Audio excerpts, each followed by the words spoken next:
Welcome to Your Money Guides, brought to you by Interface Financial Planning. Do you have a lost pension? This is a very important topic for everyone, regardless of income or wealth, but possibly more so for the working generations who may believe that they have no retirement fund at all. Did you know that in the United Kingdom there are approximately 1.6 million lost pensions, worth approximately £19.4 billion. Some reports claim the figure is as high as £37 billion. The culture of work has changed. In the past, an individual may have had one or two jobs during their working life. They may have also only owned one or two homes. Today, research tells us that over 16% of millennials born between 1980 and 1996 have had more than 10 jobs since they started their working career. Younger Gen Xers display similar numbers.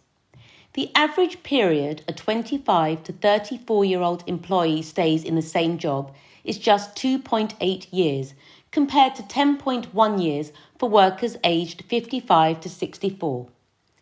In 2017, it was reported that the average individual will move out of their parents' home at 21 and live in 7 different houses.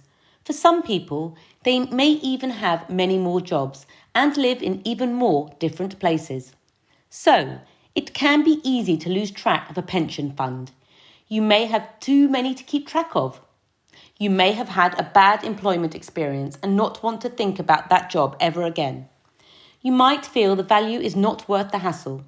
You may move house without notifying your pension provider. You may even think that a state pension will support your retirement. It won't. The fact is, pensions are complicated and many people do not understand what the information in the paperwork means.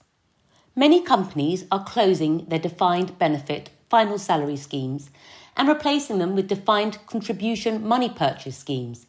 This is due to the reduction in annuity rates and a decline in their popularity, as well as the introduction of auto-enrolment in October 2012. The youngest employees are directly impacted by workplace pension reforms, that's 22 to 29 years old, and have seen the largest growth in workplace pension membership since 2012, growing from 31% to 80% in 2019 alone. There's more on auto-enrolment too. Unless an employee has gone to the effort of signing out of their employer's pension scheme, they will normally have a pension from that employment, especially if they were employed for over 3 months and earned more than £10,000 a year. Minimum contributions have gradually increased since their introduction, and from 2019, they have equated to 8% of salary or qualifying earnings, with a minimum of 3% contribution from the employer. For example, an individual earning the average annual UK salary of £29,600 per annum will have had between £1,868.80 and £2,368 paid into a pension fund over the course of the year. Multiply that by the average 2.8 years, that a 25 to 34-year-old stays in a job, and you get £5,232 to £6,630 in a pension fund, ignoring any growth or charges. This is made up of an individual's employee contributions of £934.40 to £1,184 directly from salary, and an additional £233.60 to £296 of tax relief from HMRC. They do give something back, plus employer contributions of £700.80 to £888. Who can afford to give up that sum of money each year when it could go into a retirement fund? If you have a lost pension, that money belongs to you. We'll go into a little more detail later, but first, a brief story. Meet Joanna. Joanna was worried sick when she was furloughed due to the COVID-19 pandemic. She told Alan that she didn't even have a pension, and some of her previous employers had gone into administration and ceased trading. Now, regardless of this, it didn't mean she didn't have a pension. Alan convinced her to chase up her old employers to try and locate her pensions. Well, guess what? Alan has already found a few of them with a combined value of over £5,000. The process that Alan used was to prepare letters to her previous employers and, in the case of the companies that were no longer trading, identify the pension administrators to chase up those pensions. The team are still tracing more of them and are hopeful of adding to that pot in the future. Lately, Alan's been discussing the lost pension dilemma with friends over a pint at his local. These are not mere acquaintances, they've been close friends of Alan's for over 20 years. Pete is the typical lost pensions case. Multiple employments, multiple homes, some abstract paperwork in a box. Alan's pestered him for a while to let him have a look, and the general response is, "I'll get round to it." Recently, he did. And just looking through the paperwork, Alan has found a defined benefit pension and several defined contribution schemes. And he's working with him to piece his employment history and past employers together. Alan will be writing to them in the near future, so watch this space. Also around the table was Mark, who was once a qualified nurse working for the NHS and in the private medical sector. He had no idea that he may have any pension benefits with his previous employers.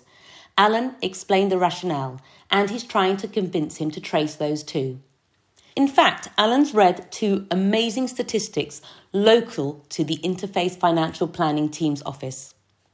The first is that Birmingham is the worst city in the UK for claiming lost pensions and is the UK city with the most money to find. The second is that Birmingham is crowned as the UK's job-hopping capital. The city's population is recorded to have changed their jobs on average 24 times. That's potentially 24 pension pots. There must be thousands of people out there in the same predicament. So you see, perhaps you have a lost pension.